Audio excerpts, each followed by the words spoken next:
crew. What do you think about this Conor McGregor Floyd Mayweather fight? I mean, it's a spectacle. I guess I'm excited. I'm excited about it, but I feel like it's going to be another big notch in Mayweather's belt, and I don't think he needs another one.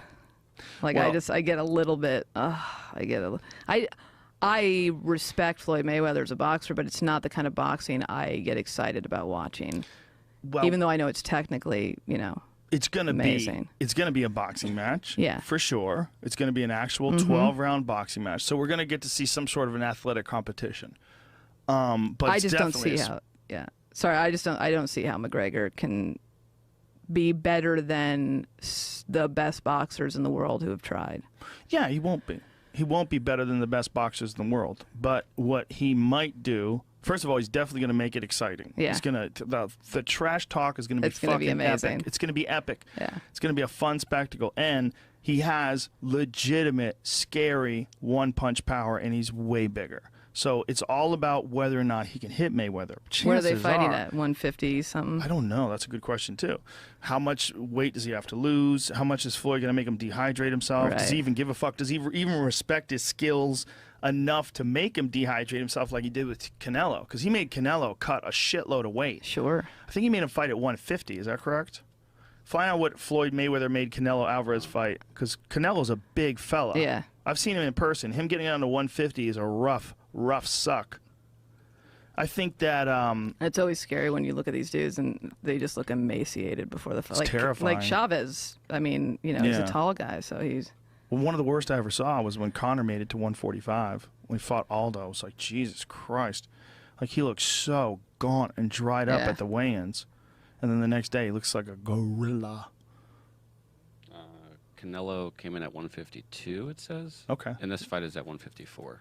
It is at 154? That's what they're making it? Interesting. Okay, well, this also says Conor's not going to have a hard time making it 154. Now this says Canelo weighed in at 168. No, that was his last fight with Chavez Jr. Chavez Jr., he fought above his weight class, actually. Chavez Jr., I think he was fighting 175, wasn't he? And he came down. Maybe it was a normal weight for Chavez Jr. Oh, this was for the 30-day weigh-in when he fought Mayweather. Oh, 30 days out? Yeah, a month out. So he was weighed 166.8. Yeah, well, they had stipulations in the contract, like how big he could be at certain points. Yeah. Just dirty. They just wanted to dry him out. I mean, I'm excited. What's the what's the whole card going? I mean, are they going to have all boxing undercards? Is it? Oh, it's a good question. I think it'd be fun to do a little mix. The only mix way and this match. fight is going to be interesting, skill-wise, is if Conor figures out a way to maul him. He's almost got to like close the distance quick, get him up against the ropes, and just hit him with like shots while he's holding him. He's almost got to clip him in some sort of weird, awkward, like Maidana-like exchange. You ever see the fight with Maidana that Floyd had, but Floyd got clipped by a big overhand right, I think it was, at the end of one of the rounds. Like very end of the round, his legs dipped. Like whoa! Oh, a little jig, a little wobbly. He got a little dip, yeah. And it's just because he got mauled. It wasn't because skill-wise he was commensurate. And then when Floyd came back in the rematch, he just boxed his face off, just fucked him up, because he just wanted to let him know, like, look, dude, I barely took you serious in that first fight. It got close, but it only got close because of like this sloppy brawl. And then he just put a skill clinic on him in the second fight. Second fight wasn't even close. I think that that's the only but that's not how Conor normally fights. He's not like a swarming face-first brawler type dude. He's a guy who's like cautious about getting hit. Yeah. I don't know. I'm thrilled about it, but I'm also I wish I knew more about your side of the tracks. Well, we don't know enough about Conor because Conor has never had a professional boxing match. Right. And the thing is, you see his striking, but you only see his striking when he's working on kicks and wrestling and all that other shit too. What if he just kicked him? Like, would that? I mean, just to do it. Just to let him know. Just to do it. That would be fucked up. Be fucked up, but it would be hilarious. Well, I think there's probably some stipulations in the contract that say you can't get him in an arm bar or choke him. I think just kicking him in the head and knocking him out would be worth losing all the money and then getting more money after that. Could you imagine? He would be a goddamn folk hero if they got in close. Close, and Floyd was like sucking and juking on the outside, and he threw a jab to cover up or a left high kick, and that left high kick necks him, just dang. Yeah. And you see Floyd go limp, and he would go limp. He'd never been high kicked like that. Jesus, that would be crazy. Because if he didn't know it was coming, Yeah. he could clip him with it. Like if you had no idea, if you hid a kick behind a punch, like a lot of fighters do, they like throw a punch literally to cover your face, so the kick is behind it already, and then boom, the kick comes like while your vision is already, you're thinking about the next punch, and bang, the kick lands, and you get KO'd. Happens all the time. If he did that, that would be insane. Would it be worth it? It would, but it would fuck up everything up.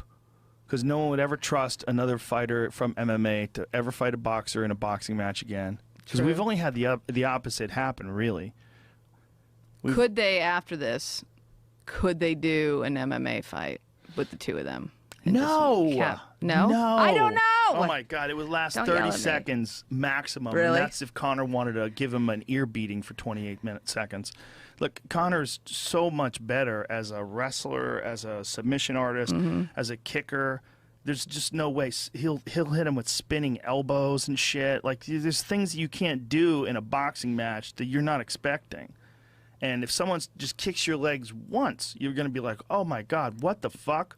Now I'm just trying to think of a way to milk more Mayweather, money out of what's going on. I mean, you know, Well, it's the only way. what's going to come in hundreds and hundreds of millions of dollars this fight, right? This is the only way. This is the Okay. only way. But this is a giant, big difference, though.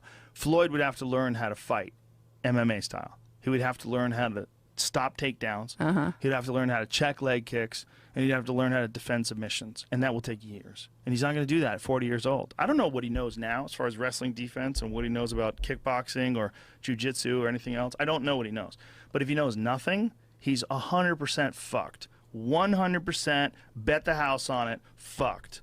Like, Conor might win a boxing match. I mean, maybe there's like a small percentage chance that he just runs in there and clips Floyd with a big shot and rocks him and then takes him out. I don't know what that percentage is, but if you ask a boxing expert, there's like 4%, 5%, right? That's what a boxing expert would say, which I'm not. But I'm an MMA expert. And if they fought in an MMA fight, it's 100% that Conor would fuck him up. 100%. No ifs, no ands, no buts, no chance. No chance. Conor's going to be farther away from Mayweather than anyone has ever hit him, and he's going to be kicking him in the stomach, in the legs, and he'll soften him up, and the rounds are 5 minutes long, and eventually he gets a clinch. And when he gets a clinch, Mayweather is fucked. He's going to the ground. He's not going to be able to stop it. He's going to get mounted, and he's going to get elbows force-fed into his eye socket, his nose, his mouth, his jaw, the sides of his head, his ears. He's going to get elbowed in the ear. He's going to get punches dropped down on him when he's totally pinned down and defenseless. He's going to have a knee on one of his biceps while the guy's literally on top of him, pounding him in the face. And he won't be able to get up. He won't be able to stop the crucifix. He won't be able to stop anything. He'll be tied up and smashed on the ground until he decides to choke him. So he'll be completely defenseless. So in that sense, the odds would be insane. If Mayweather decided in the next 2 months, because the fight's going to take place in August, if he decided in the next 2 months... Which, by the way, I feel like is soon. Am I very wrong? quick. I feel like it's too very soon. quick. It's very quick. It's not. Maybe it's not too soon. Maybe they've been negotiating for a long time. But at least Conor knows something about boxing, or this could be a thing. But if they just took it from now and said, 2 months from now, you're going to have an MMA fight, holy shit, the odds would be 100,000 to 1. Like, if you ask, like, any real MMA expert, they'd be like, how fucked is he? Oh, he's 100% fucked. 100% fucked. And boxing experts think that Mayweather is 100% fucked, but they'll give him a slight chance. You never know. It's crazy. People are throwing punches. You never know. Because Mayweather can throw a punch for sure, and Conor can throw a punch for sure. Right. Who knows what happens? Who knows? Most likely, though, Mayweather outboxes him. But you could see Conor landing something. It could be crazy. He's just the hardest person to land. It's not just that he's the greatest fighter. He's the hardest person to land a punch against. That's why I just don't say, yeah. Ever. It just, He's the best defensive boxer ever. yeah, that's why it's boring. It's not to. I mean, it is. It is. But By it the way, isn't. I don't find it boring on a technical level. I find it boring on like a social. Like I like the social element around a fight and the excitement, and you know. It's a very good way to put it. It's not a good. He's not like the best. You know, you can't look at your pizza while you're eating it because you got to keep your eye on the screen. Like it's like a Tyson fight. Yeah.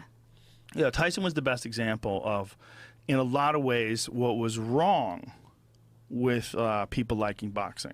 Because I just wanted to see someone get slaughtered. Sure. You know? And then Arturo Gatti and Mickey Ward is like the other side of it. It's like neither guy can slaughter the other guy, and they keep slaughtering each other and coming back. Like that to me has always been my favorite kind of fight.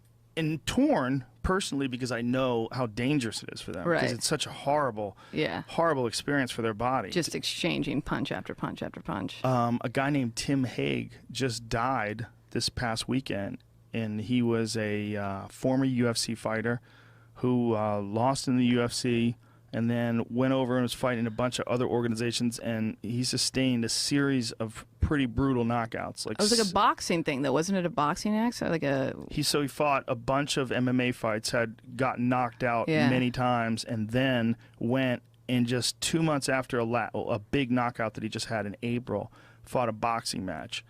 So he had been knocked out in April. I believe it was April. I'm sorry if I'm wrong. That's what I read. And then he's fighting again in this boxing match, and he's outmatched. He takes his fight on short notice against a really good boxer. I think he has like a 1-3 boxing record or something. It's not a good boxing Right. record. And this guy just fucked him up and bad, and the KO was brutal. And he apparently got knocked down several times in the first round. And he got hit with some big bombs and dropped, and his head bounced off the ground, and he died.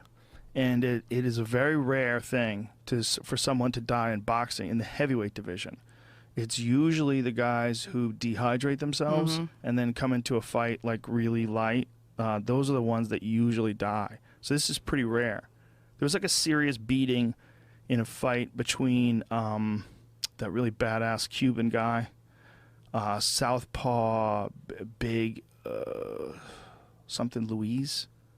See if you could figure. He's a top contender right now in boxing in the heavyweight division, but he beat up this Russian cat and fucked him up, and the guy wound up being in the hospital for quite a long time, and I believe his career's over. He had some swelling and bleeding on the brain, but he survived.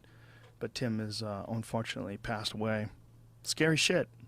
You know, so those fights, they come with, there's a great consequence that we don't feel as spectators. Although I think people feel it now more than ever. For sure. I mean, right. football too. I mean, I can't get over like when you hear like just a crack of a helmet. There it is. Why was a brain damaged fighter allowed to leave Madison Square Garden on his own? Yeah. What is a homeboy's name there? Magomed Abdusalamov. Magomed Abdusalamov. And he was fighting Mike Perez. I think that's the fight. So I got the guy wrong, too. That's not the big Cuban heavyweight. I think I fucked it up. It's a different Cuban heavyweight. By the way, have you been to the theater at the Garden there? See, That's a great place to watch. Oh, yeah, it's amazing. I love it. That theater is amazing. Yeah. I'm doing stand-up there. Ooh. I'm excited. I'm excited. There's a big UFC fight at Madison Square Garden. What is that guy's... Louis Gomez is a comedian. There's a top Cuban heavyweight, something.